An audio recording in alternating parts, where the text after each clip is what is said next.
tal? Muy buenos días. Mi nombre es Elisa Gaona. Me formé como pediatra y gastropediatra y hoy les tengo un regalo del Día del Amor y la Amistad. Y qué mejor regalo que compartirles información y más en un momento tan importante que genere en nosotros mucho amor, que es el momento previo al parto. Entonces, vamos a responder, y ahorita voy a presentar a mi invitado, de las preguntas más frecuentes que como madres pueden llegar a tener y también como padres, ¿no? Para tomar una decisión, que son las que más frecuente nos hacemos antes del parto.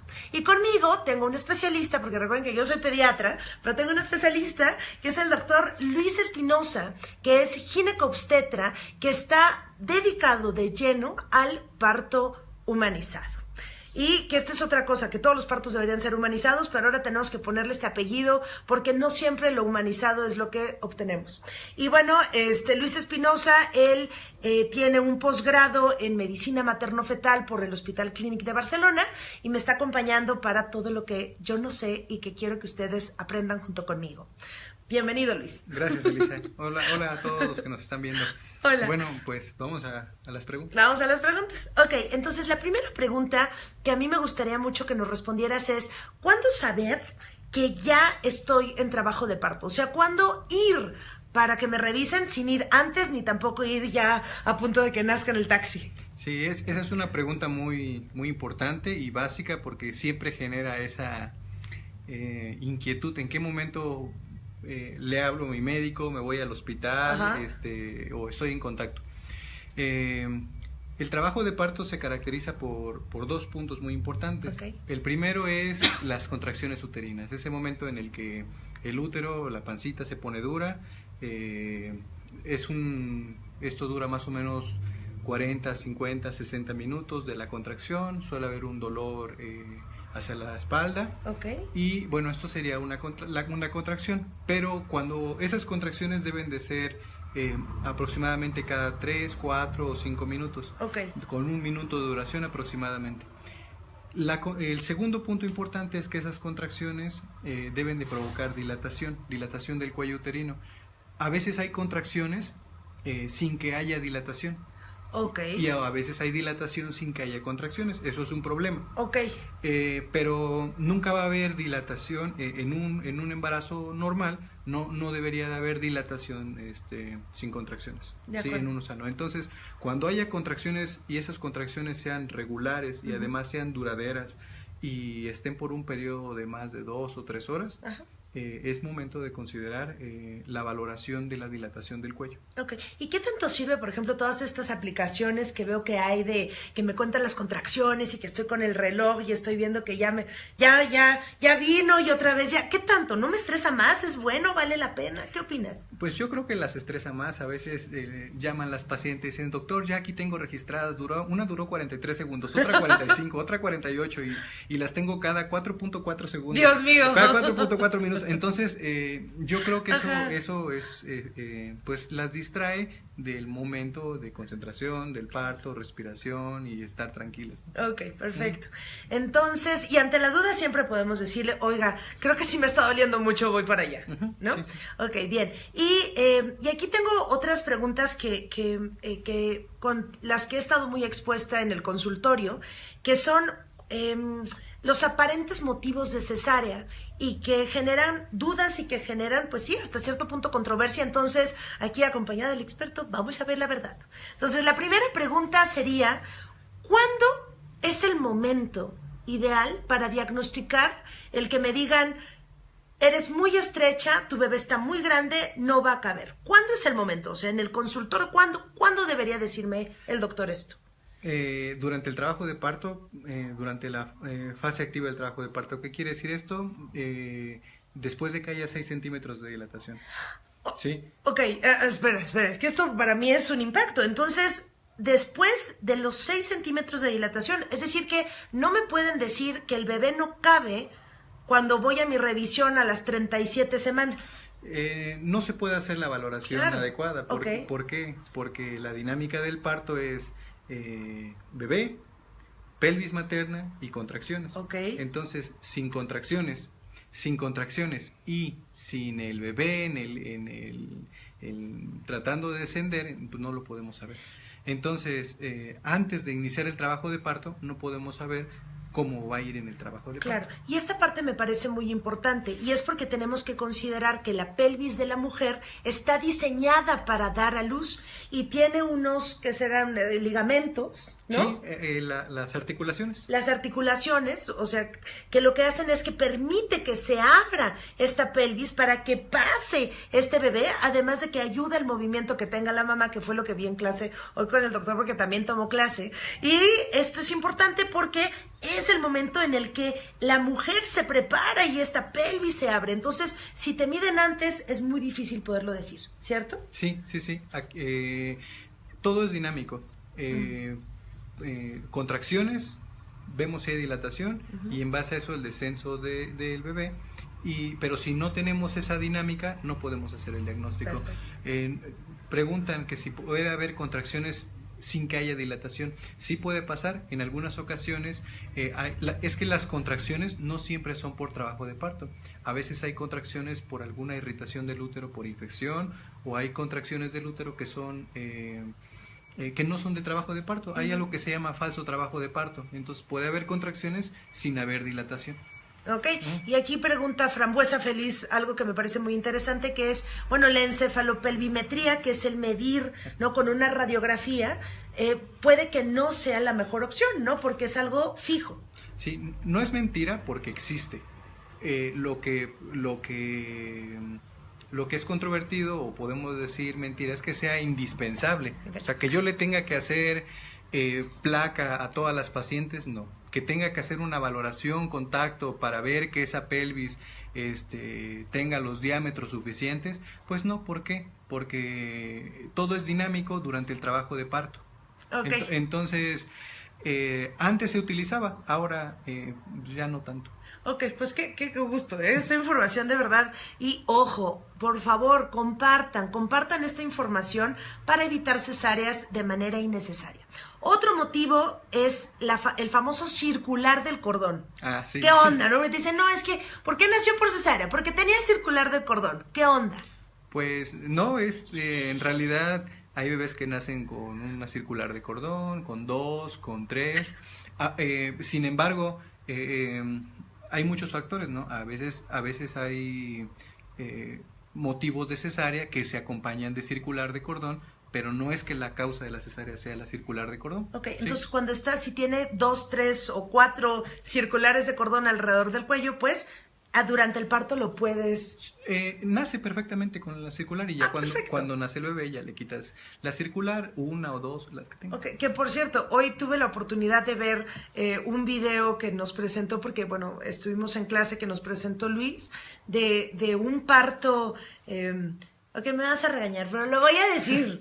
Un parto realmente humanizado, ¿no? En donde me encantó cómo Luis era testigo de un milagro, ¿no? Y lo único que estaba, o sea, porque pareciera que es lo único, sin demeritar, porque obviamente como obstetra está al pendiente de que todo vaya bien, de que no haya ninguna complicación, ¿no? ¿Por qué? Porque las intervenciones están hechas por si son necesarias, pero si no, todo el trabajo es del bebé, de la mamá y de su acompañante, ¿no? Entonces, acompañante que puede ser su pareja, o puede ser su mamá, o puede ser una dula, o puede ser quien sea, ¿no? Sí, entonces, no hay que estorbarles. Exacto, y me encantó porque era un lugar en donde se veía que había muchísima calidez, que era un ambiente totalmente seguro y protegido, y creo que eso es algo que como mujeres y como hombres también valdría la pena que nosotros buscáramos. Pero bueno, vamos a seguir con preguntas. En la página de ATIN. En la página de ATIN lo pueden encontrar. Esa es una excelente pregunta, Mariel, que ahorita vamos a compartir los datos. Luis para mí es un honor que es parte de nuestro equipo, pero vamos a seguir con la información. Ok, entonces ya vimos que no circular de cordón no es una indicación, tampoco es una indicación el hecho de que seas muy estrecha, a menos que durante el trabajo de parto te digan, ¿sabes qué? Sí, no va a pasar, pero no es un diagnóstico que te pueden decir antes de que empiece el trabajo de parto. La siguiente es... Ni estrecha. Ni estrecha, importante. La siguiente es mujeres mayores de 35, como mi caso. O sea, yo tengo más de 35 años, sé que no parece, pero es una realidad, yo lo sé. Pero sí, por ejemplo, quiero tener un parto, ¿puedo tenerlo o tengo más complicación por tener más de 35? No, Creo que el parto, una paciente de 42 años atendimos un parto muy bonito, 42, 40, 38, 35. En realidad no es un problema. Okay. Y esto va ligado a la edad, a la manera en la que se logra el embarazo. Por ejemplo, una paciente de 40 años o 42 años que logró el embarazo por una técnica de reproducción asistida, pues puede tener perfectamente un parto. Ok, perfecto. Entonces, con esto respondemos 2 preguntas, que es, si eres mayor de 35 años, no tienes indicación de cesárea, y si tu bebé fue logrado por técnicas de asistencia, técnicas de reproducción asistida, tampoco. La siguiente es, tuve una cesárea previa. ¿Esto es indicativo de que mi siguiente embarazo tiene que terminar en cesárea? No. A veces la cesárea, por más que se cuide o se pretenda evitarla, hay algún motivo que está bien indicada, pero el siguiente parto puede ser parto sin ningún problema. De hecho, hay una iniciativa de la Organización Mundial de la Salud para cuidar el parto después de una primera cesárea. ¡Ay, qué bonito! O sea, y esa es otra cosa bien importante. O sea, las instituciones fomentan el parto, ¿no? La Organización Mundial de la Salud, con esto que refieres, que yo no lo sabía, me parece maravilloso que proteja a las mujeres que tuvieron una cesárea previa para que en la siguiente, si ellas así lo desean, tengan la oportunidad de un parto, porque el parto realmente vale la pena por muchas situaciones de salud. Entonces, qué bueno que lo comentas. Y aquí justo, bueno, regresando un poquito a lo de desproporción de la cabeza y la pelvis, me gustó mucho que preguntó una mamá que le dijeron que si ella medía 1.40 y el señor medía 1.70, que el bebé iba a ser muy grande y que cesárea. No, el bebé va a crecer hasta la adolescencia, ¿no? O sea, el bebé está pues chiquito, ¿no? Claro. A veces pesan 3 kilos, 3.5, pero el tamaño del bebé lo podemos saber lo más cercano por ultrasonido. Claro. Y bueno, a veces tocando también la pancita, dándonos una idea de cuánto mide, pero si la mamá mide 1.40, pues puede tener un trabajo de parto. Muchas veces el nacimiento será por parto, y como todas las pacientes puede haber una pequeña probabilidad de que el nacimiento sea por cesárea. Pero no negarle la posibilidad de un parto. No negarle la posibilidad de un parto. Sí. Y aquí, bueno, gracias de verdad por todas sus preguntas, y rescato algunas que justo eran las que íbamos muchas gracias, a preguntar, y es la siguiente. ¡Ay! Un segundito, que no cunda el pánico. Aquí estamos de regreso. Ok, entonces es la siguiente, que es, ¿cuánto tiempo después de que tuve una cesárea puedo dejar pasar para volverme a embarazar? Y bueno, cesárea o parto, para volverme a embarazar y volver a tener a mi bebé por parto, por ejemplo. Bueno, aquí preguntan, en mi caso son 19 meses, perfecto, 1 año.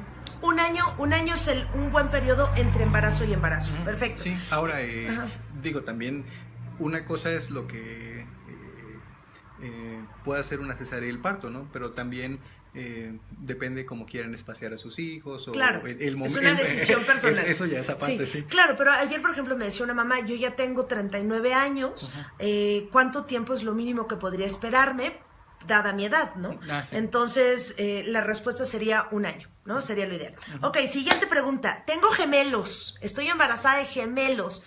¿A fuerza tienen que nacer por cesárea? No, bueno, hay varios tipos de gemelos. Hay gemelos que comparten placenta, una sola placenta, y hay gemelos que tienen cada quien su placenta. Hay gemelos que están en la misma bolsita, y hay gemelos que cada quien está en la suya. Hay gemelos, a veces un gemelo tiene la cabecita hacia abajo, el otro está sentadito. La valoración para saber si es parto depende de eso. Okay. Depende del tipo de embarazo gemelar, y depende de la situación y la posición de la presentación de los bebés. Cada bebé. Pero puede ser parto, o sea, hay criterios en los que puede ser parto, y hay criterios en los que no puede ser parto. Ok, entonces esta pregunta es importante porque recuerden, no hay cosas absolutas de estoy embarazada de gemelos y a fuerza tiene que ser por cesárea. Hay que ver, cada situación es diferente.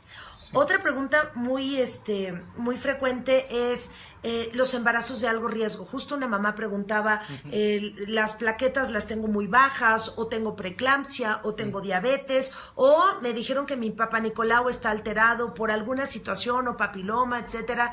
¿Qué hay de eso? ¿Se necesita fuerza una cesárea?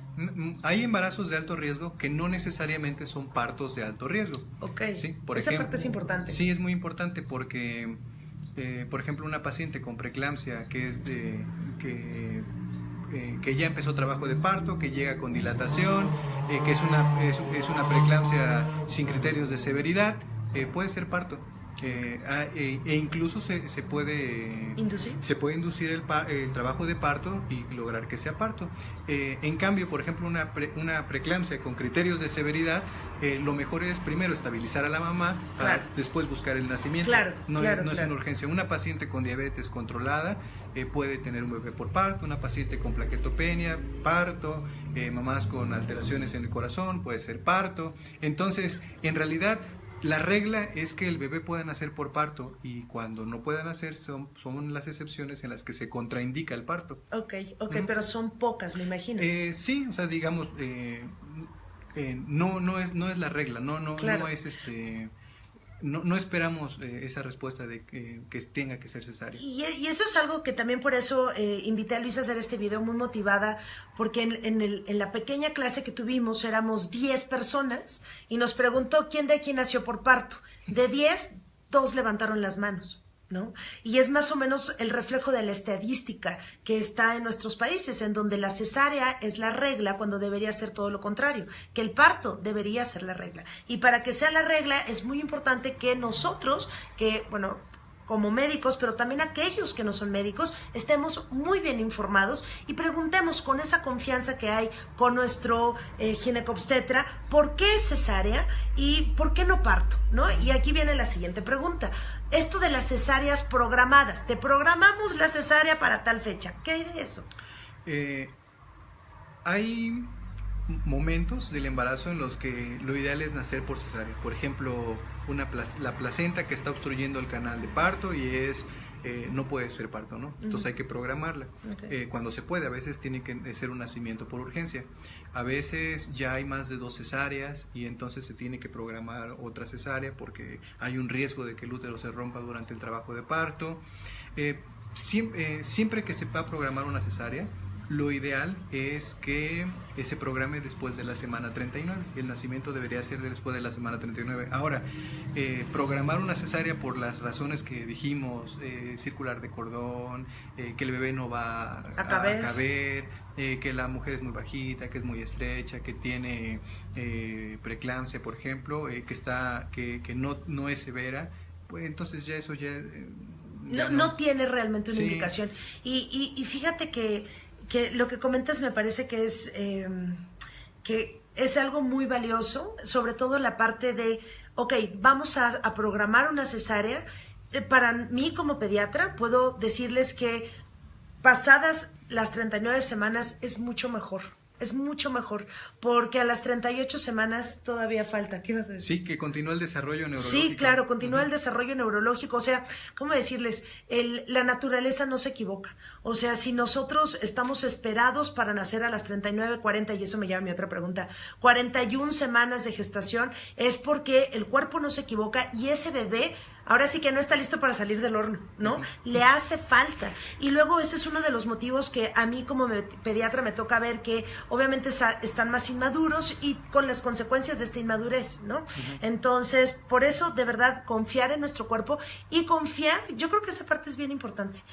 O sea, por ejemplo, a mí me queda la seguridad y la certeza, y por eso fue que te invité a esta plática, pero además a trabajar con nosotros en el grupo, porque sé que si tú me dices necesitas una cesárea, yo te voy a creer porque sé que tu objetivo es que yo tenga un parto.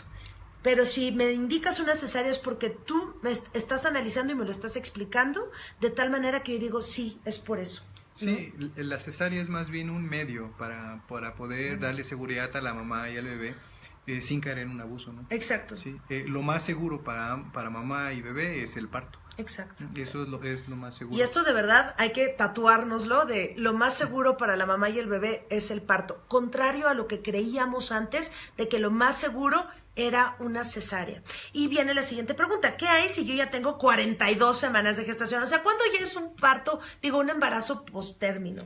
Decimos que hasta la semana 42 y es cuando ya está indicado hacer una inducción, porque así como el desarrollo neurológico se logra su máximo a la semana 39, después de la semana 42 también hay deterioro y aumenta el riesgo de una complicación. Claro. Se puede hacer una valoración por ultrasonido, eso cada obstetra hace esa valoración en particular, pero sí es lo correcto es después de la semana 42 hacer la inducción. Ok, y esta... Ajá. Perdón. Y la primera opción es parto. O sea, claro. El recurso es buscar parto. Exacto. Y ya si hay algún motivo de cesárea, pues ya será después de intentar el parto. Y esta es otra cosa, o sea, la inducción, o sea, ya llegué a la semana 42 y mi bebé nada más no quiere conocerme todavía. La inducción se puede hacer con medicamentos, se puede hacer mecánica, ¿no? Y mecánica. Incluso nos podemos auxiliar de la acupuntura. Pero repito, aquí no es de decir, ya tienes 42 semanas, ya te toca cesárea, ¿no? Sino ya tienes 42 semanas, vamos a inducir el parto, ¿no? Sí. Dejé una pregunta sin responder hace un rato, lo del Papá Nicolau alterado. Sí, a veces se hace un Papá Nicolau en el embarazo antes y resulta que está alterado, hay algún dato por el que se infiere que hay una infección por virus del papiloma. No está contraindicado el parto. Aunque tenga lesiones de papiloma. Las lesiones del papiloma o las verrugas por papiloma depende de dónde estén, si están obstruyendo el canal. Pero si no hay verrugas, vamos a ese caso, no hay lesiones por papiloma, no hay verrugas, solamente está el Papá Nicolau alterado.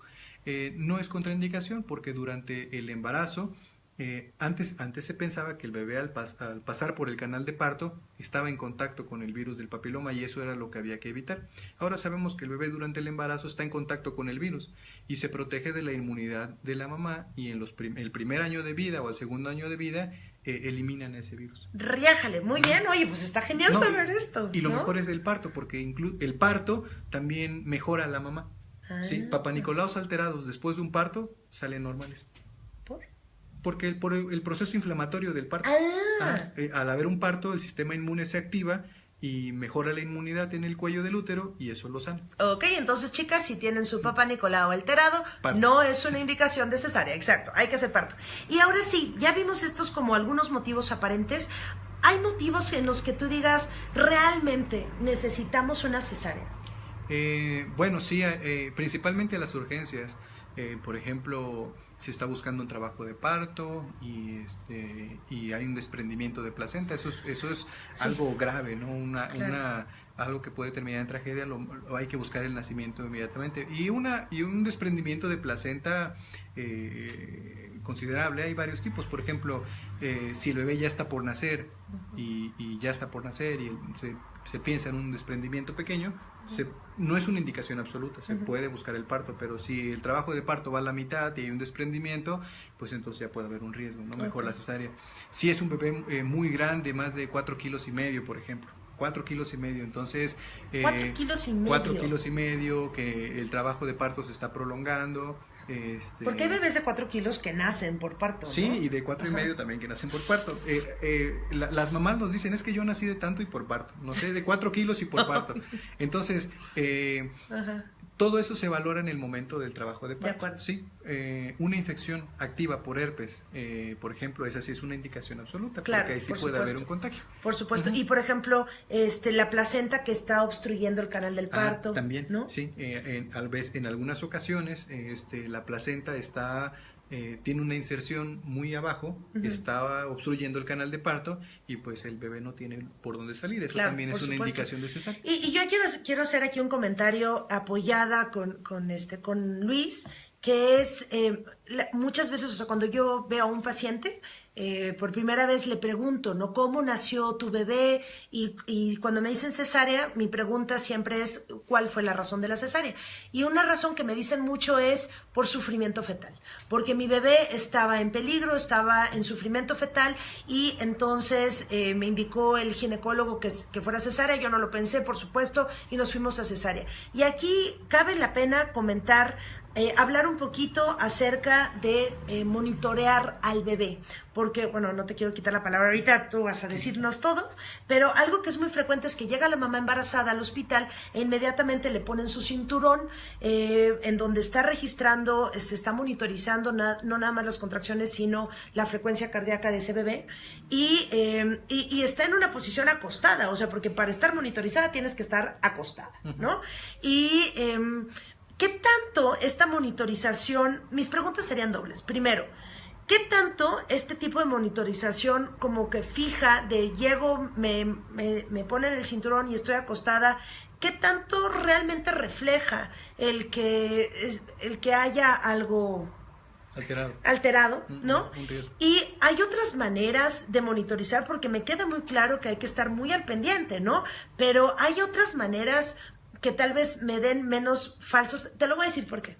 Porque muchas veces monitorizan y dicen sufrimiento fetal, ¿no? Que generalmente el sufrimiento fetal es origen de que intervinimos mucho antes. La mamá está estresada, ¿no? Llegas a un ambiente y en lugar de que fluya, se para el trabajo de parto, te ponen oxitocina, tienes contracciones muy dolorosas, obviamente aprieta más al bebé y es como una cadena de intervenciones, ¿no? Que acaban muchas veces en cesárea. Pero muchas veces cuando te dicen tienes sufrimiento fetal, y nace el bebé, nace, como decías, rosa, llorando, increíble, y es cuando como pediatra te preguntas, ¿y dónde estuvo el sufrimiento fetal? ¿No? O sea, qué bueno que no hubo, pero ¿qué tanto el abuso del monitorizar a estos bebés genera, o más bien nos conduce a una cesárea, y qué alternativas tenemos en lugar de el cincho, el cinturón? Bueno, sería mi pregunta. Ya de entrada el concepto de sufrimiento fetal da miedo, ¿no? Tú escuchas, su bebé está sufriendo, sí, ¿no? y pues ni lo piensas. No lo piensas. Claro. Entonces el concepto no ayuda, por eso es que ya se desechó. Ya no, la manera de llamarla no es sufrimiento fetal. ¿Por qué? Porque el equipo que usamos para valorarlo, para diagnosticarlo, es un equipo que se equivoca mucho. Entonces no tenemos la certeza de que haya sufrimiento fetal. Ahora decimos es un estado fetal no tranquilizador. Tratando de hacer énfasis en que no quiere decir que ya sea una urgencia, pero hay que hacer una vigilancia más estrecha. Sí, estar más pendiente de ese monitoreo. O también se le llama sospecha de pérdida del bienestar fetal. Sin embargo, es diferente usar un concepto de sufrimiento fetal a sospecha, ¿no? Okay. Sospecha porque no es algo claro. El monitoreo fetal electrónico tiene muchas fallas porque muchas veces se equivoca. Sin embargo, es la única herramienta que tenemos. No hay otra. Se están intentando otras medidas que ahí van o están empezando para tratar de predecir qué bebé va a estar bien durante el trabajo de parto y quién tiene más riesgo. Sin embargo, este recurso del monitoreo que se confía mucho en él, miente mucho y entonces eleva el número de cesárea. Claro. Entonces, ¿tenemos que usarlo o no tenemos que usarlo? También depende de cada embarazo. Hay embarazos que son de bajo riesgo y entonces ese monitoreo puede ser más intermitente. En lugar de tener a la paciente acostada todo el tiempo con el monitoreo hasta que su bebé nazca, hacer un monitoreo intermitente.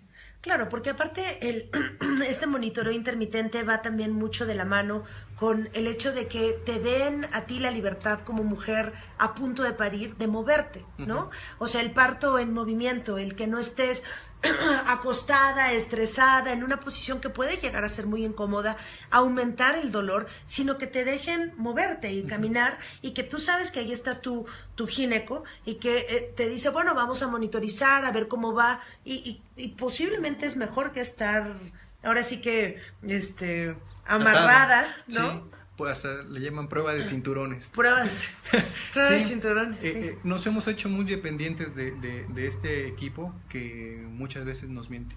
Claro, y yo creo que también está bajo el principio de comprender que el embarazo no es una enfermedad, sino el embarazo es un proceso fisiológico, un proceso natural, y que estamos en el 2018 y que llevamos más de 2018 años, porque esto es a partir de Cristo, ¿no? O sea, todo lo que se hizo antes, la humanidad tiene una historia muy larga, y aunque si bien es cierto que eso es lo que percibo, que nos da miedo, ¿no? El exponer a la mujer y exponer al bebé a que pueda haber una complicación, y aunque si bien es cierto que hoy por hoy puede llegar a suceder, me parece que el contar con un equipo de ginecobstetra, de neonatólogo, de parteras, de dulas, estar cada vez más informados, y que hay muchos centros que nos apoyan con esto, permite tener el parto abdominal, que es cesárea, o vaginal, de que tú deseas y esperas, porque esa es otra cosa, ¿no? O sea, hay mujeres que dicen, yo quiero tener cesárea, y se vale.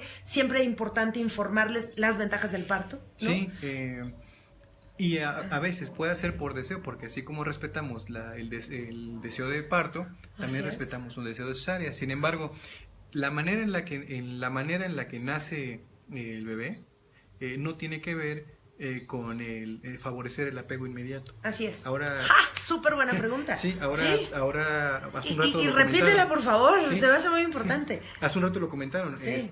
Cesárea humanizada. Sí, cesárea humanizada. Es un concepto que se deriva del parto humanizado. Realmente es respetar la voluntad de la mujer y favorecer el contacto inmediato con su bebé. Entonces, ya sea por parto o por cesárea, esto se debe de permitir. A veces es difícil que esto se logre de manera general en el parto, y con la cesárea pues todavía es más difícil, pero no, perfectamente nace el bebé por cesárea, esperamos el pinzamiento tardío del cordón, revisa el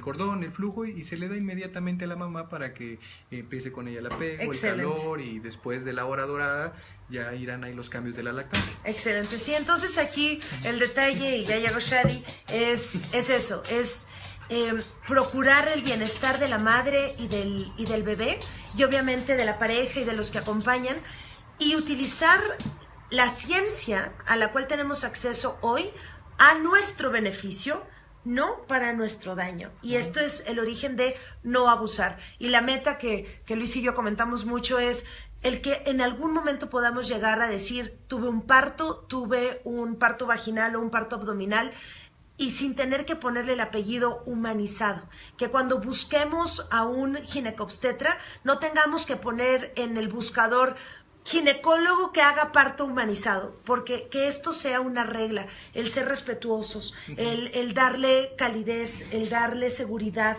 sí, ¿no? A las madres y a los bebés. Entonces, esa es nuestra misión, esta es nuestra meta, y cómo me gustaría mucho que pudieran compartir esta información para que cada vez más gente esté enterada y pidamos lo que merecemos, porque así como es importante bien morir, es importante bien nacer, ¿no?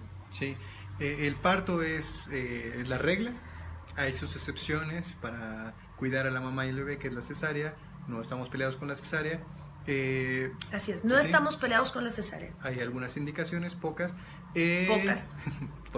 Para fines prácticos. Muy pocas. Y el apego inmediato se debe de respetar en parto o en cesárea. Exacto, entonces, pues información importante para este día en el que les pedimos muchos corazones y mucho amor, y lo compartan, por favor. Y otra vez nos despedimos, el doctor Luis Espinosa, ginecobstetra, y Elisa Gaona, y lo pueden encontrar en Centro ATIN 56614778, o en el Facebook, que estamos como ATIN, que también estamos compartiendo mucha información. Muchos no lo conocen, aunque estén en Ciudad de México o no estén, es información de salud que vale la pena. Gracias, compartan, pórtense mal, y nos vemos en la próxima. Chao. Chao.